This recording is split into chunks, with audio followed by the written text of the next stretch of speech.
Okay, we'll go ahead and call the meeting to order this evening, and if you're able and would like to stand and join us in the Pledge of Allegiance. I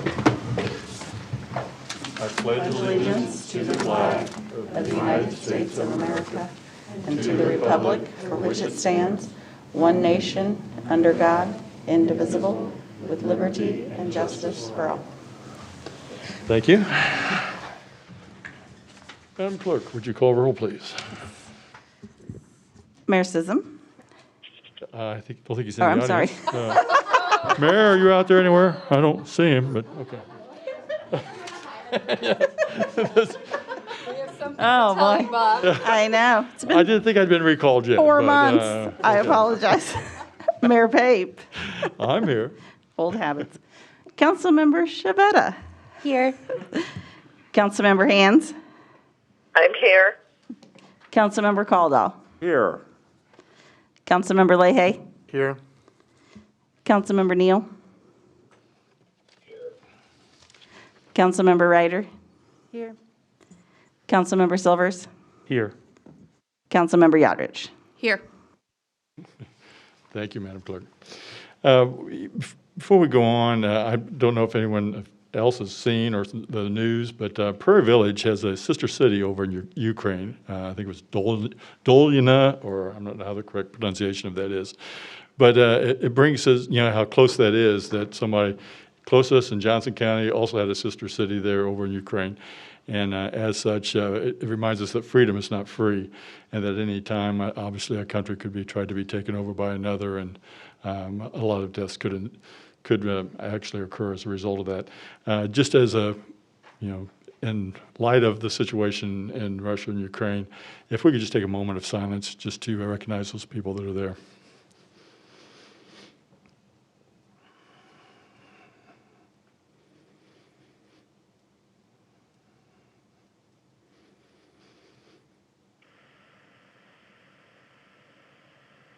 Okay, thank you. And our prayers go out to both sides of that conflict.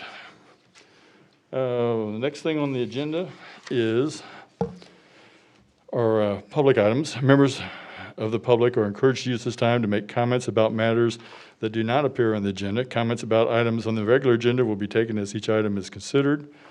Please note that individuals making public comments will be limited to 5 minutes. There was a sign-up sheet that was outside. It's currently empty. Is there anyone in the audience that would like to come forward and address the City Council in the public forum? Don't all rush up at once. Okay. I see no one. Okay. All right, we'll close out the public item. Next item is the consent agenda. All items under the heading are considered to be routine by the City Council and may be enacted by one motion. There will be no separate discussion of these items unless a council member so requests, in which case that item will be removed from the consent agenda and considered separate. Are there any items that anyone on the council would like to have removed? Okay, I'm not seeing anybody wanting anything removed. I'll entertain a motion. Okay, Ms. Yodrich. Mr. Mayor, I move the council approve consent agenda items 1 and 2. Okay, we have a motion. Do we have a second? Mr. Silvers. I'll second that. Okay, we have a motion and a second. Madam Clerk, could you call the roll? Councilmember Shavetta. Aye. Councilmember Hands. Aye. Councilmember Caldwell. Aye. Councilmember Leahy. Aye. Councilmember Neal. Councilmember Ryder. Aye. Councilmember Silvers. Aye. Councilmember Yodrich. Aye. Motion passes 8-0. Thank you, Madam Clerk. I probably should have said at the beginning that we have council members Neal and council member Hand are on the phone and will be joining us this evening via phone. So thank you for your attendance remotely. Okay, moving to the mayor's report. All right.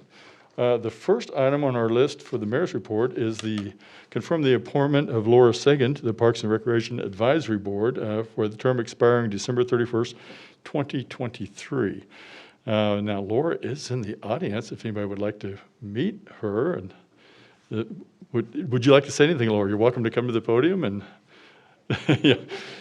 She's very quiet, but I have met with Laura, and I think I extend my recommendation. We had a lot of good applicants itself that were interested in that position, and it's a testament to Anna and to her staff that there's so many people in our community that want to be on that board, that advisory board. So does anyone have any questions? I know you've had an opportunity to review her application.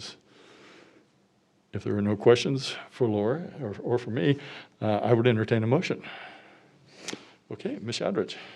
Mr. Mayor, I move the council confirm the appointment of Laura Sagan to the Parks and Recreation Advisory Board for the term expiring December 31st, 2023. Okay, we have a motion on the floor. We have a second? I'll second. Ms. Shavetta. Okay. A motion, a second? Madam Clerk. Councilmember Hands. Aye. Councilmember Caldwell. Aye. Councilmember Leahy. Aye. Councilmember Neal. Councilmember Ryder. Aye.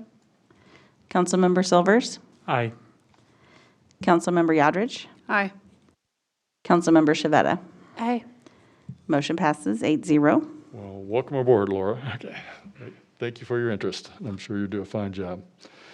Okay, the next thing on the mayor's report is approve the contract renewal for municipal court judge, Judge John Harville. I met with Judge Harville, and he's interested in continuing on in his service. He's been with us for, golly, 23 years or something, Madam Clerk. I mean, it's been a long time. Okay, there we go. I'm getting affirmation and nods. It would be my recommendation that we reappoint John to be our mayor, our judge for the next 2 years. This is a 2-year term, a 2-year contract. Anybody have any questions, or if not, I would entertain a motion. Okay, Ms. Yadrich. Mr. Mayor, I move that the council approve the agreement with John Harville as the municipal judge for a 2-year term. Okay, we have a motion. Do I have a second? Mr. Leahy. I'd like to second it. Okay, we have a motion and a second. Madam Clerk? Councilmember Caldwell. Aye. Councilmember Leahy. Aye. Councilmember Neal. Councilmember Ryder. Aye. Councilmember Silvers. Aye. Councilmember Yadrich. Aye. Councilmember Shavetta. Aye. Councilmember Hands. Aye. Motion passes 8-0. Okay, thank you, Madam Clerk. Next item on the agenda is to approve a contract renewal for our city prosecutor, Thomas Penland, commonly referred to, I think he likes to be called TC, so if you didn't know that. But he hasn't been with us quite as long, I think just a little over a year, but has done an excellent job, and the judge thinks he does well, and the court system thinks he does well, and we all think he does well, so if I would entertain a motion. Okay, there you go, Mr. Silvers, go ahead. I'd like to make a motion, but before I do, I'd like to just make the statement that when TC came to us, or his application came to us, I abstained from the vote because I didn't see his application, but I did attend court date to see how our court, municipal court, functioned, and I was incredibly impressed by not only the judge but TC. So because of that is the reason why I wanted to make this motion. And I would like to move that the council approve the agreement with Thomas Penland, as the city prosecutor for a 2-year term. Okay, we have a motion. Do I have a second?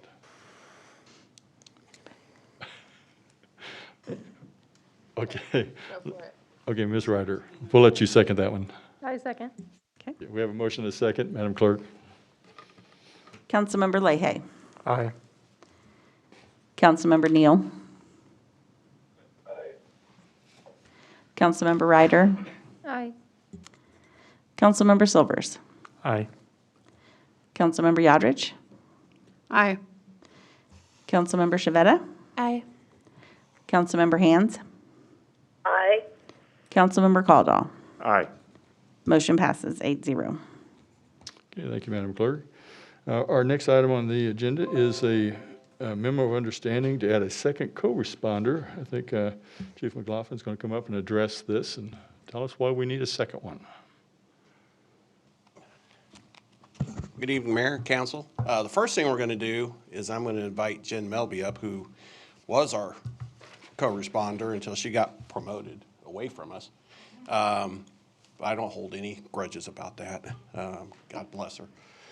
She's going to kind of give you an overview of what the co-responder program is, because I know we have some new council members since we started the co-responder program back in essence 2017, and kind of give you an idea of where it's going to go, especially when we add a second one, and answer any questions you have specifically about the program. So I'm going to invite Jen up here, and she's got a little PowerPoint presentation here.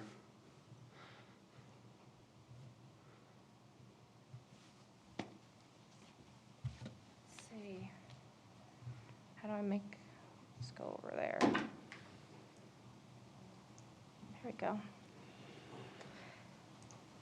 I'm going to take my mask off, if that's okay with everyone. Sure. Good evening. My name is Jen Melby. Like Chief McLaughlin said, I was the Northeast co-responder from 2019 just until the beginning of this year in January 2022. And then I was promoted into co-responder team leader, and so now I will still supervise the Northeast co-responder program. So like you said, I'm just going to give you a brief overview of the program in general. And if you have any questions, I'll be happy to answer those too. So co-responder program, I don't know if any of you are familiar with it. It started in Olathe in 2011 with a grant. They had their first co-responder shortly after, 2014. Overland Park jumped in and got their first co-responder. And then in 2017, like Chief was talking about, Northeast had their first co-responder, but it was with the Roland Park, Merriam, Westwood, Fairway, and Mission, and also Leawood and Prairie Village. So that was kind of how they had their first program, and that one co-responder was with 7 departments, so spread pretty thin. And then Lenexa added, and then as everyone's kind of jumped into co-responder programs, Olathe and Overland Park have just kept adding to their program. So 2019 we had a big jump. That was when Northeast split off from Leawood and Prairie Village. Leawood and Prairie Village kept their own, and then the other 5 Northeast cities kept their own, which was me. And then Sheriff added, Lenexa added a second, and then 2022, this year is our biggest jump. Olathe is adding 3rd and 4th co-responder. Overland Park is adding 3 more co-responders. They'll have 6. Almost 24/7 coverage in Overland Park. Northeast is adding a second. Sheriff's Office is adding a second. So everyone has at least 2 now, except for Leawood and Prairie Village, which they're anticipating putting in for one for next year's budget. So in general, in the county, the program is really building. There's a lot of buy-in. So what is a co-responder? So all of the co-responders are licensed clinicians in the state of Kansas. So we have social workers, we have counselors, we have marriage and family therapists. The requirement is that you have to have a master's degree and you have to be a licensed clinician. And then the perk of that is that we are Johnson County mental health employees, so we are supervised by mental health. So for example, my salary is covered by Johnson County, and I supervise the co-responders, so that's covered, the overhead of that. And then we have access to the EMR, the medical records for Johnson County mental health side, and then also the police reports from the PD side, so we can kind of cross-reference those and see where citizens are having contacts with both and how to help them best.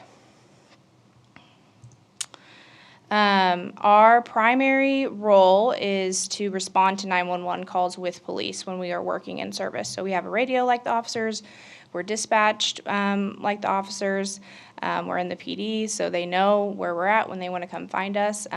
So if a 911 call comes out and it's mental health related, which doesn't have to be necessarily like a mental health disturbance, it could be anything. If anyone in the community is having social service type issues, homeless, a lot of civil calls, domestic violence, those kinds of things. If there's something that we can come to do the crisis intervention and help calm people down, we can go to that.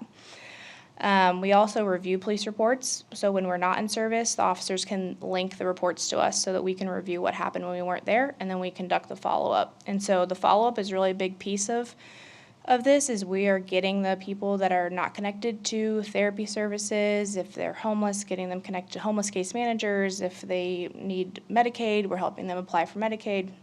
We're doing all that on the follow-up and getting them connected so that we reduce the calls for service. So police aren't going out there because they're calling 911 because that's the only number that they know. We also do completed suicide outreach, which is new within the last 2 years. So what we're doing with that is we have a protocol. If someone loses someone to suicide, we're following up with the family members. We partnered with SAS MOCAN. It's a survivor of suicide group. It's a grief group that's specific to people who have lost someone to suicide. And we kind of do a gentle handoff for those people because we saw that it was taking, on average, 4 years for people to reach out for help after they lose someone to suicide. And they're at a higher risk for suicide themselves. So that's a newer program that all programs are doing now. This is just a brief overview of data just since 2018. I don't have the number of reports from 2018 because I wasn't here and not all of the departments are on the same reports writing system. But 911 calls are the darker color.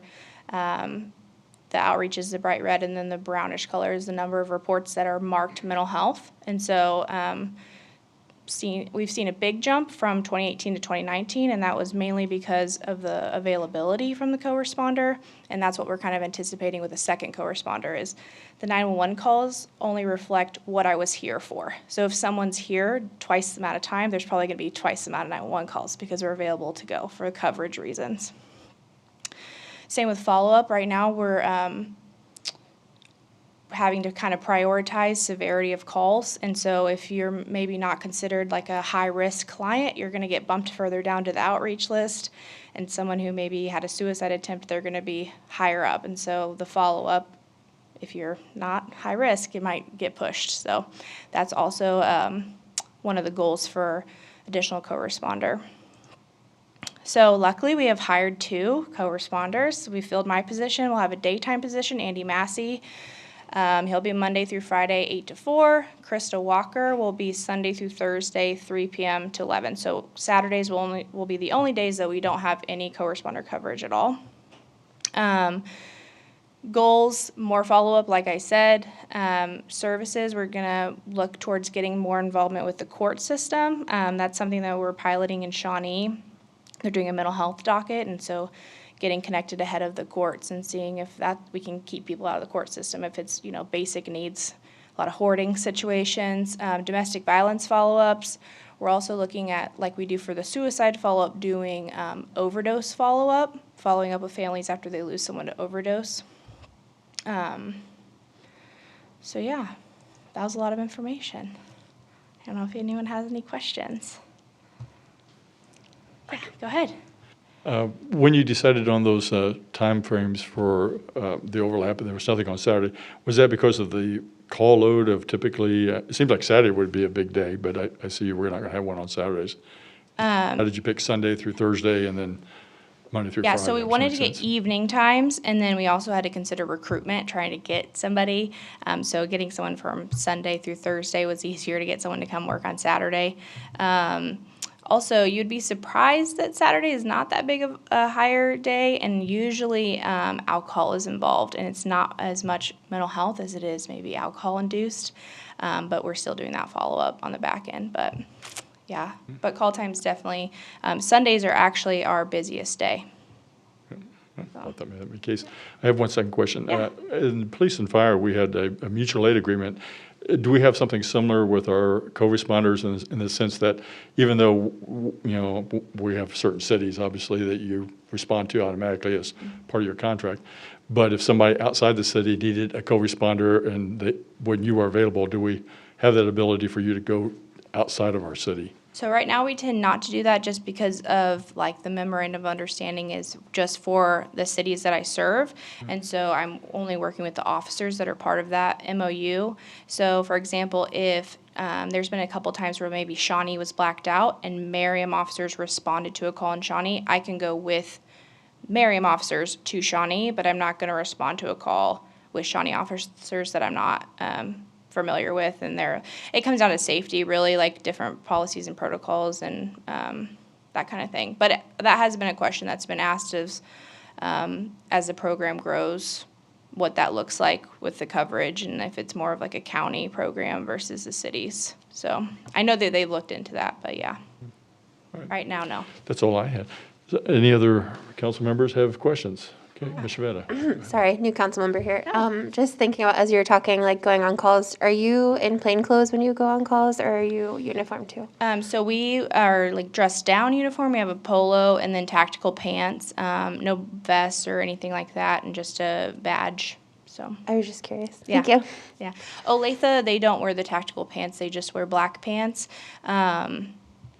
But yeah, the rest of the programs in the county, they have like tactical pants. Do we have any other questions? Thanks for having me. We see no other questions. Well, I suppose then at this time, I would entertain a motion. Do you have anything else? Oh, excuse me. Do We're you have not- anything else? we're not at motion ready? stage yet. Oh, we're not at the motion stage. Okay, excuse me. Yeah, if Chief. you want to. You just No, wanna no, pass the Chief, go MOU, ahead. you go right You've got the ahead. floor. And plus, yeah, I prepared all this stuff to talk about, you know. please, so- please go ahead. I thought you turned it all over to her. I apologize. Thank you, Jim. The MOU, basically in 2021, I got together with the Chief Madden over at Mission PD and Jessica Murphy from the Mental Health Center to discuss what it looked like to bring on a second co-responder. What were we going to look to do? What do we use as criteria to decide whether or not it was viable for Northeast to have a second co-responder? And in those discussions, we were there. And we were there based on the number of calls that were rising. We were there because we realized, like Jen said, there was a lot of 911 calls that were being missed that we could incorporate into the Northeast cities. And there was other services that we're not capable of doing right now. I think one of the big ones for me is the domestic violence follow-up. Domestic violence victims go through a lot of emotional distress. And if we can help them sort through the violence of the attack and then all the court stuff that goes after and trying to figure out how their lives are going to get back together, it helps in the long run to get people to court and to get separated from their abusers. So that's one of those follow-up services that I thought definitely warranted us taking a look at the possibility of doing a second co-responder. So based on that, I instructed my staff when the JAG Burn grant came up. Every year we get to apply for a federal grant. It's called the JAG Burn grant. For law enforcement, I instructed staff to go ahead and write a grant to fund a second co-responder. And excuse me, based on that grant, we were going to make it, whether we got awarded the grant, if we got awarded the grant, we're going to make that co-responder available for the whole Northeast cities, just as a trial period to see if they too were going to want these services. City of Mission said, yes, we're in. The other cities are still trying to decide based off the performance of the second co-responder whether or not they're going to participate next year in fully funding the second co-responder. So we wrote the grant and we were awarded the grant in October for a sum of about $82,500 to fund the salaries, equipment, training, and other peripheral needs for a second co-responder. Unfortunately, because of COVID, they didn't get the grant notifications out in a timely fashion like they normally do. So by the time we got notified that the grant was awarded, the grant period had already started. That does not give us any time to hire anybody. It's a process. And they also shortened the grant period by a month. So it's only an 11-month grant instead of a 12-month grant. So unfortunately, by the time the grant ends, it will not pay for 100% of the second co-responder in 2021, or 2022, I'm sorry. City of Mission and City of Merriam have agreed that whatever difference is left over at the end of the grant period for the rest of the year, we will split those costs about 50-50, which will come around $11,000 to our best judgment. It's kind of hard to judge what's going to be left, but that's where it looks like it's going to be for the cost for the City of Merriam for the second co-responder.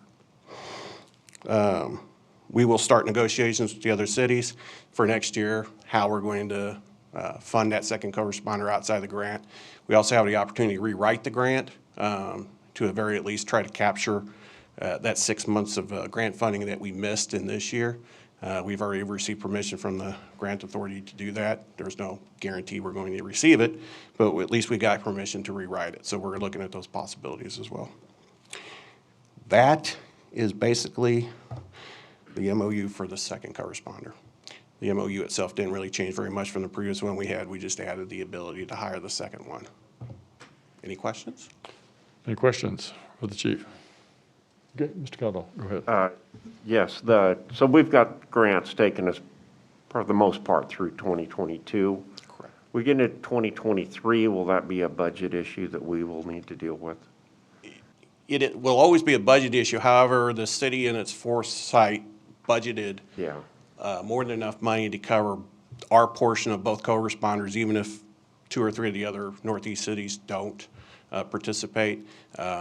Because last year in the budget process, we talked about this possibility. That council was very excited about the possibility of adding a second co-responder when timing allowed, and fully funded to do so. So yes, it will be in the budget, but the money has already been budgeted. Yeah. And that's why this year, I'm not asking for any additional funds because the funding is already, as you can see, there. and so we need to, I guess, plan on perpetuating that into 2023 if we find this to be a viable program. Correct. But it's, yeah, you just need to continue with the Yeah, funding. and I'm very supportive of it. When I look at your weekly police reports and see the number of mental health calls that you all are involved with, I don't know what I am. I'm amazed. Yeah, it's going up. Like I said, the last weekly briefing I sent out, you saw there was 13 mental health calls in just that 1 week. There's at least 7 in this one I'll be sending out this week.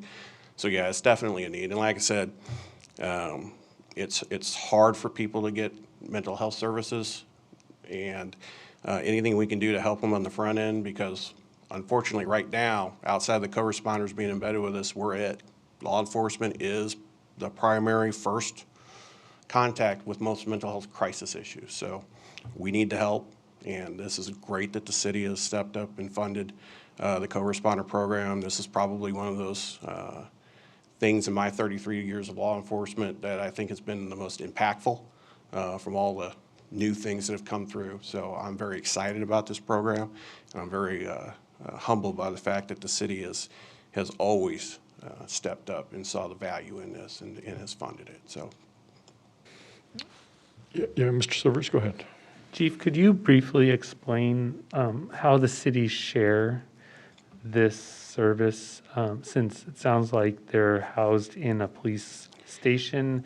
What if the need is in a city other than the station that they're being housed? Sure. So the second co-responder will be housed out of Missions. The first co-responder is housed out of Merriam.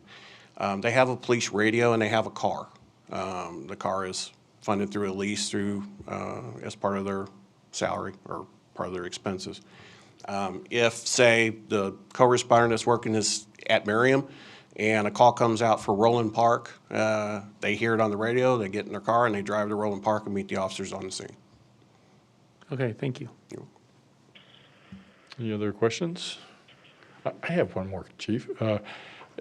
What we used to refer to as frequent flyers, have you seen a reduction in the number of times that we have certain individuals that require more resources of our police and fire Yes and department? no. For some, yes, because they get the help that they need and they go and make their appointments.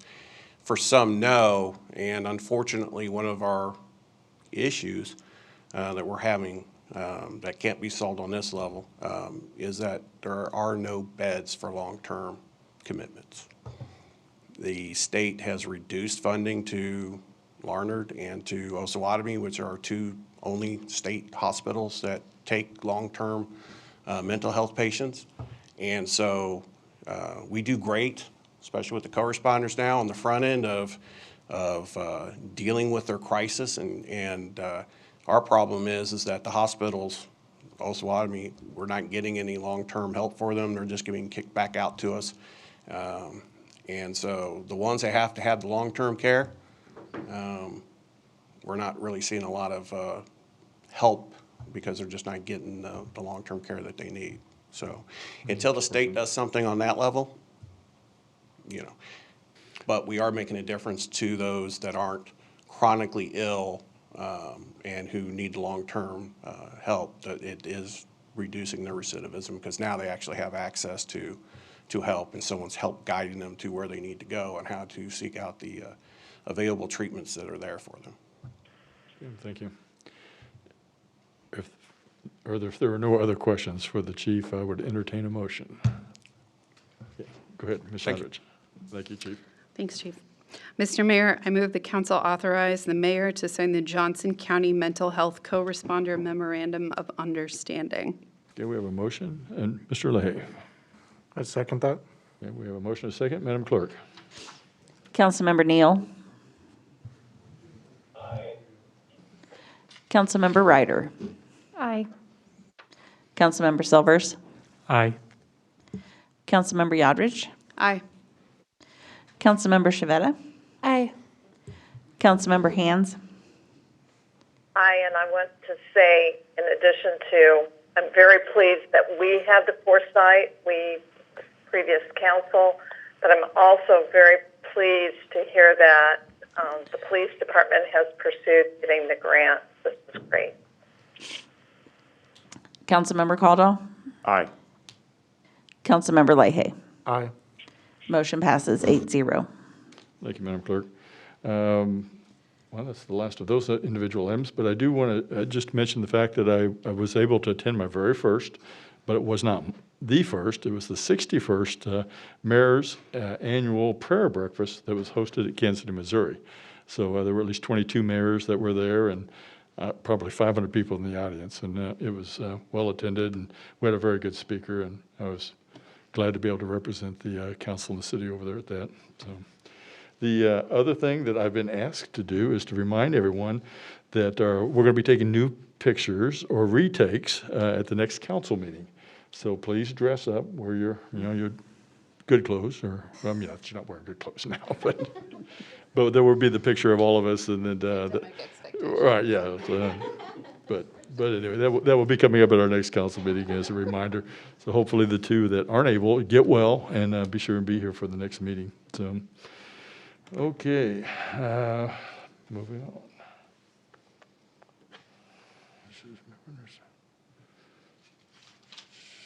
It looks like we're down to, I think, staff items as far as the monthly finance report. Donna, would you like to come forward and tell us about that?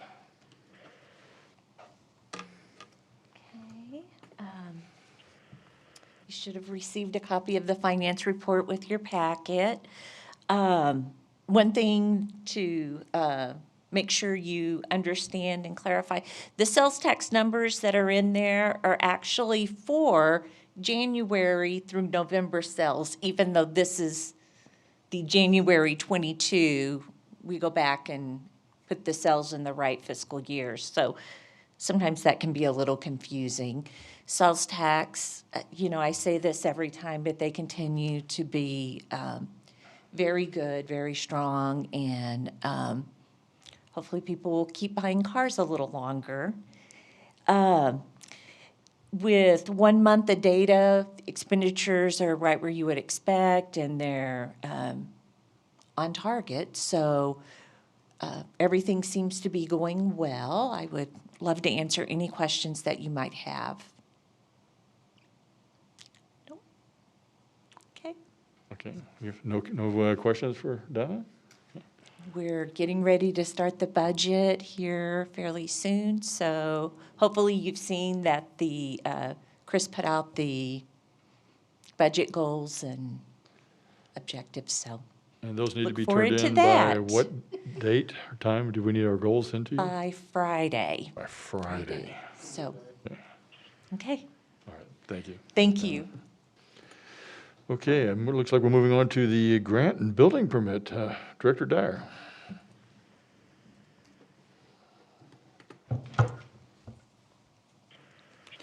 Good evening, Mayor, council members. Brian Dyer, Community Development Director. This evening, just have a wrap-up report of covering the grants for last year, as well as covering a little bit about the, there we go, almost, on building permits that were issued in 2021.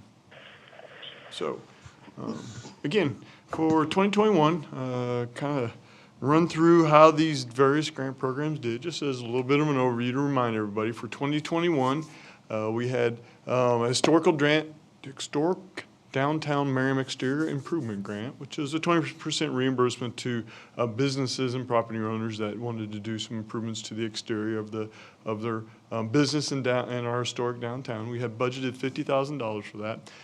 Staff met with a lot of people. We sent out a lot of letters, went face-to-face with folks. Had a couple people that are interested in it, that program, but unfortunately, we never did get anybody to put in an official application on that program. So if you recall, when we had our discussions about this year's budgets, 2022 budgets, we did a little bit of tweaking to that grant program. We lowered the threshold to get in, and we also increased the amount that was available for reimbursement. So that program opens up this week, so we'll be out again getting the word out to downtown folks about the changes of the program, so hopefully we can get some more interest in that program. The next one is residential exterior improvement grant. This is probably one that we've had around for the longest since we started doing a lot of these grants for our residents. Again, 20% reimbursement. Property owner needs to make a minimum investment of $2,500. Had budgeted for last year $50,000, and then had the residential sustainability grant. That was the first year for it last year, and that was a 20% reimbursement as well. Very similar to the residential exterior grant program, however, it was funded at the level of $20,000. Those of you who have been seen this graphic a number of times, just the things that the residential grant program will cover: driveways, sidewalks, porches, windows, doors, painting, roof, gutters, sidings, awning, landscaping. So like new landscape beds, tree trimming, tree removal, things like that.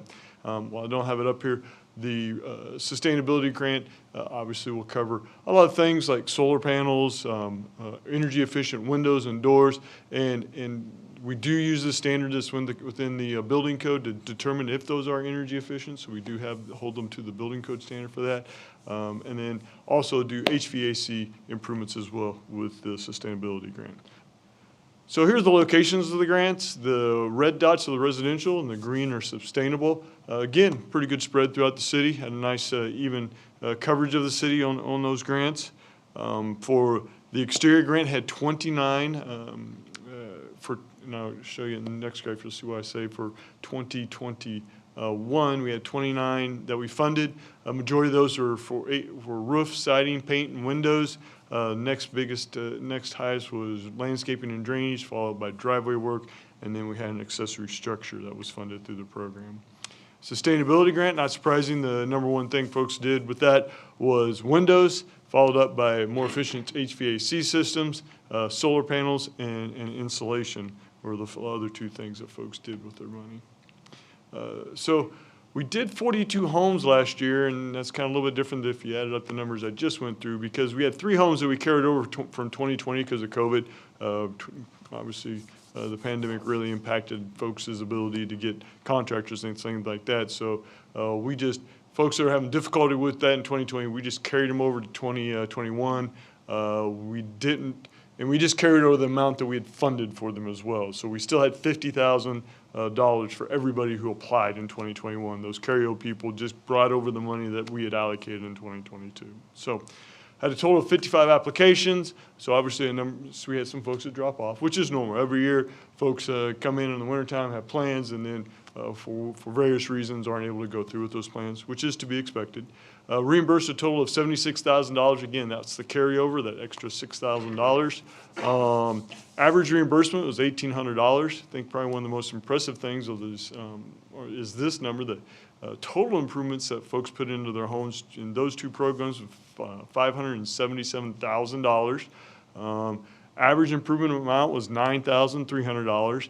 And so with $1 of city funds, those two programs together leveraged $7.59 in private funding. So yeah, really it makes really was out there helping folks. A lot of money out there to improve Merriam residents, improving their homes, and so it's again really been a very positive program. Just a couple of pictures, before and after pictures of landscape improvements, and then solar panels, that folks have put on. The next one, I think, is example of windows improvements that folks had did on their thing. So before I go on with that part of it, the residential exterior grant, any questions about those two things? How do applications look this year? They look okay. I'll give you a little bit of report of that at my other thing, but yes, will give you an update on how those are looking this year. So 2021 Neighborhood Block Party Grant Program, this kicked back up. Obviously 2020 impacted the ability of people to gather and together. So for 2021, we did 13 block parties. The maximum we do a grant for is for $200. Generally those are for consumable items and things like that. And we reimbursed altogether about $2,400 in party expenses. So there's the locations of the grants. Again, pretty good distribution throughout the city. Obviously, a few more down below Shawnee Mission Parkway, but I still had some parties up in the northern part of the city. So on to the landscape grant. For those of you who may not be familiar, the city does do a grant through the Public Works Department to help folks that have those landscape items that are in their residential area. A lot of our neighborhoods have those neat little landscape items that kind of define the neighborhood, kind of let you know you've entered into a different subdivision or neighborhood. This year we had one grant for that. It was over in Vernon Place. We funded $460 again to help them with landscape materials, plantings, and things like that.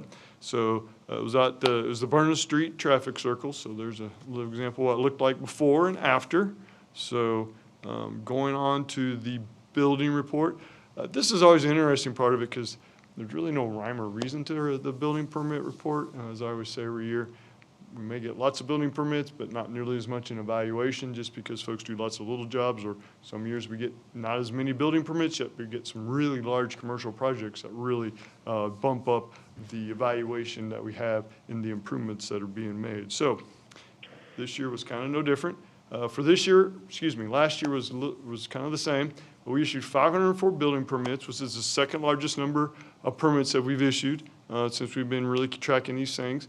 Building evaluation was just under $18 million in improvements that folks made, and we generated about $160,000 in building permit fees. So again, 2021 there at the bottom got from 2003 to 2021 got the number of building permits issued, building evaluation, and adjusted those numbers for inflation, so probably bring them up to current year numbers on the dollar side.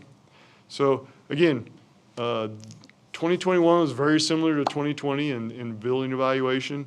2021, again, almost $18 million in valuation. 2022 was $18 million, pretty much exact, and as well as the number of building permits. Like I said, second highest number, 2019 was our highest number with 582, but 2021, 504 versus 2020 at 582. So again, 22 more building permits we issued in 2021 than in 2020. So what does that mean? Again, still doing a lot of building permits, but a lot of them for smaller jobs. Kind of, got some more graphs to show you, but HVAC systems, hot water tanks, roofs, things like that is what a lot of our bulk of our permits are for. So this is one of my favorite graphs. It's a little busy, but the blue line going across, that's the number of building permits issued. Then the bar graph, the orange is the building evaluation in real dollars, and then the gray is adjusted for evaluation adjusted for inflation. So trying to bring it up to 2021 numbers. So you can see our big years in valuation would be like 2013 and 2018. However, those big years don't correspond to our big years in number of building permits issues. Again, it's 2019, 2020, and 2021 are our big years in issuing permits, and especially 2020 and 2021, lower numbers on the building evaluation. I will caveat to say that all it takes is that one building permit from a large commercial thing to come in and just really flip those numbers on the evaluation side. One building permit from, say, a hospital addition or something like that could double the building evaluation numbers right there. So it is, like I said, there's really not much rhyme or reason. It's just who's doing big projects. So here's the breakdown of permits issued in 2021. Again, the majority of the permits are residential alterations and additions. Those are roofs and fences. That's kind of the primary thing that fits into that. The next thing was what is the MEP, mechanical, electrical, and plumbing, HVAC systems, and hot water tanks and things like that. So those are obviously our big things, the big number of permits we issued. Then somewhat on the flip side, though, not surprisingly, the building permit fees, which are tied to the evaluation, our largest permit fee generation from our commercial projects, followed up again by the residential alterations and additions. And then, as I said, kind of follows the form here that on the building evaluation, our commercial building permits represent 67% of the evaluation of the work being done, the value of the work being done, followed up again by the residential alterations and additions. So that is a pretty quick breakdown, but I think a pretty comprehensive breakdown of what's going on or what went on back in 2021. So happy to answer any questions about that. Questions for Director Dyer? Evidently, you've done such an excellent job, there are no questions. Okay. Thank you. I appreciate that. So, but that is all I have for that. If you want, Mayor, I'll just launch into that because I think I'm next. I think you are. Okay. Community Development Update. Excellent. So to address Councilmember LaHaye's question in regards to how are our grants doing this year, the residential exterior grant program, somewhat ironically, we've reached the $50,000 level, but we've increased the funding for this year to another $20,000. So we still have money out there and grant money available for funding on those programs. So if anybody knows of somebody that has a project, send them our way so we can help them get them some reimbursement for their project that they're getting, that they're going to do. So a little bit of the same thing with the sustainability grant program. Up the amount of, for 2022, up the amount of funding for that program. And so we still have about $17,000 left in that program to allocate to folks. So if anybody's doing solar panels, doing new windows, insulation, I will say insulation is one of the best things you can do to make your home more energy efficient. So if you're doing an insulation project, please have them get a hold of us so we can help them out with that. And then also one of the new programs we have is property tax rebate. That's for low-income folks.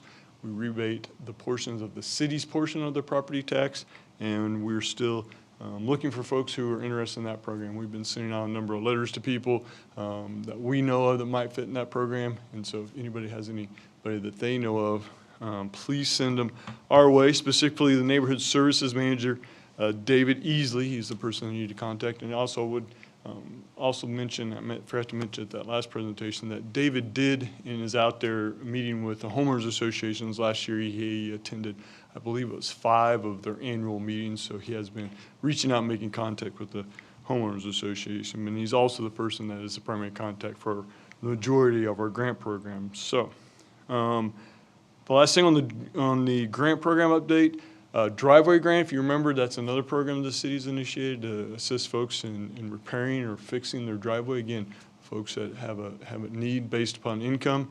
We have put all those driveways together. We're getting ready to put them out to bid, so we're still moving forward with getting that done. Obviously, it's a new program for us, so we're learning as we go along here, but so we hope to get that bid package out in the month of March. So moving away from the grants, yes. Did we use all of the budget for the driveways? We certainly intend to and will. We expect that. Obviously, materials, labor just continues to go up and up and up. So we continue to say, maybe we do fewer driveways than what we originally thought, but we do plan on getting all that money expended. We have enough driveways out there that we think we can get it. We're pretty confident we can get it all spent. So, just a little bit more on the planning side of life, the long-range planning side of stuff. I keep giving you an update on the Downtown Advisory Committee. That's for the downtown Merriam Drive. They had a meeting last week to see quite a bit of the work the consultants done. I thought it was a very good meeting. Consultants have done a lot of work, really fine-tuned, getting down to some really specific ideas, thoughts, designs, and and concepts for it. So the next step in that is to do a public open house to present all that, to get public feedback on that. And then we'll be taking it back to the advisory committee for their final review and hopefully blessing on it. So that project continues to go well. The North Merriam Drive Plain Sustainable Places Grant, if you remember, that is what we partnered with Overland Park, as well as Unified Government and the City Mission for pretty much the area of Merriam Drive, from the northern part of from the northern part of Merriam all the way up to Southwest Boulevard. The next thing for that is a public open house on April the 12th at 5:30 over at the Merriam Community Center. That's an open house event, so folks can come and go as they are able to. When they get off work, get done with dinner, come over, check out, see what they're proposing for that project, get feedback, provide us some input on that. So we look forward to hearing from the public on that. And then the last plan that we've been working on is the pedestrian bike plan. And we have read the first draft of that. Staff provided the consultant with a number of comments on that, and we're ready to get the draft back from that. They're ready for him to return back his draft based on those comments. And then we'll pull together the bike ped plan committee to get their final review on it and blessing on it. So with that, that is my update, and I'd be happy to answer any questions that council members may have. Do we have any questions? I see no questions. I think. Excellent. Thank you, Mayor. Director Dyer? Okay, well, we're just moving right along here.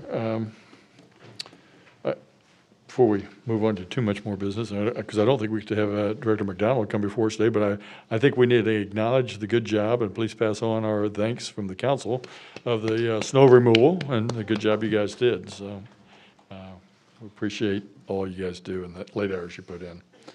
Okay, I have one other item. I've had a council member, Yadrich, has something she'd like to bring before us this evening for consideration at a future meeting, but I'll turn the podium over to, or I'll turn it over to you. Thank you, Councilmember Mayor. Yadrich. So I believe the procedure here is to just kind of state what I'm going for, and then we get a general consensus from council whether or not we would like staff to move yes. forward. Okay.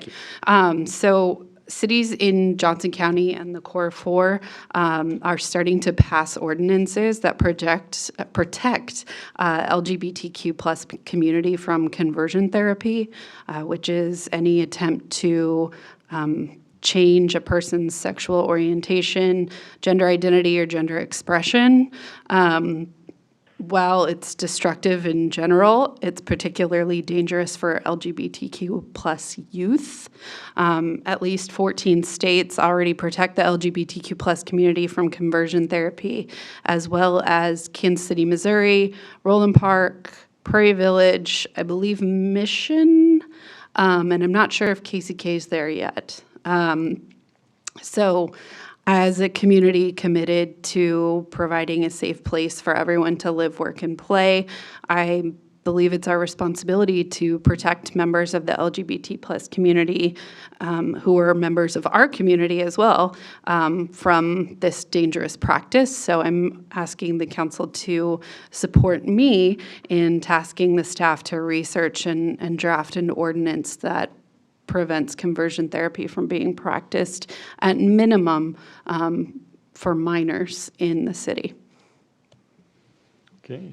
Well, I guess maybe all we particularly need, I guess, this evening, if we want to direct staff to look into that further, would be some sort of nod of affirmation or no, that you don't want to go forward with that, or is that something that the council would like for us to pursue? Okay, I see shakes that way. I look this way. Okay.